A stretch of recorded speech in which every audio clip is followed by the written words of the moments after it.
Hi, I'm Ada, and I have a supernatural ability. I can attract gold. I don't know where it came from, but thanks to that ability, I got a nickname, Magpie, and bought 3 houses when I was 17. It all started not in my childhood, and not even in my teens, but when I was around 15. Up to this time, we weren't wealthy, even rather poor. My dad left my mom and me when I was very young, and my mom's salary was enough for only necessities. And if we saved up, we could buy a couple of trinkets a year. There was nothing to brag about, and we wanted to go to the sea. I don't know, maybe I wasn't very attentive and missed everything, but only when I was 15, I started noticing gold findings around me. It all started when I went to the street cinema. Right at the box office, I saw a gold bracelet under my feet. It was just a usual women's bracelet, a thin chain without stones or something like that. As an honest girl, I took a picture of the bracelet and posted it in the local groups. I hoped someone would recognize it, but my posts were already out of date, and no one came for the bracelet. So, I kept it as a mascot for the future. I don't believe in such things, and I didn't notice any dangerous mysticism in the thing, but it makes me feel good. And then, other finds fell on me. I always found some broken earrings, pieces of chains, real pieces like the parts of the chain fell out, and some bent rings without stones. The thing was that even the dirtiest and broken finds still always turned out pure gold. Not even gypsy or Turkish, but real ones. It's bought in a pawn shop at the highest rate. At first, I couldn't understand why I needed all of this scrap. I couldn't wear anything except for the first bracelet. No one could even restore my findings, and what could be repaired was without a pair.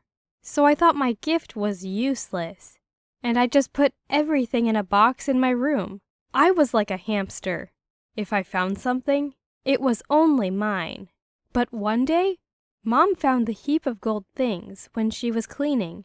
She explained to me a silver hoof didn't happen to everyone, and broken things weren't useless. They were very valuable. Well, one thing isn't valuable, of course, but I already had 2 to 3 kilograms, and we could get a big sum of money. That's what I did. My mom and me went to the jeweler and handed over all my gold findings for 2.5 years. The sum of money just froze me up. $100,000! I had never seen so much money. My mom either, I think, because all she could do was to twinkle her eyes while the bank clerk was making our transaction. We even had to pay taxes, or our exchange would be illegal. We put the money in my own bank account, and a little later, we bought 2 houses in different parts of the city. The money should work anyway, and why not rent the property? And my gift still stayed with me. I found gold literally everywhere I went, in every place. Even in the station toilet, I found some gold chips. Of course, I no longer saved up to 3 kilograms. I got 100 grams and brought it to the jeweler's. Step by step, for another 6 months, I saved up for a 3rd house. I also started to rent it. I still live with Mom. I don't need to move out yet. So I let the money get up, and by the time I was 18, the police started asking questions. As an honest taxpayer, I agreed to cooperate, and the police and me did a number of experiments. Even the scientists were involved. But no one had any reasonable explanation for my gift. The gold seemed to come into my hands.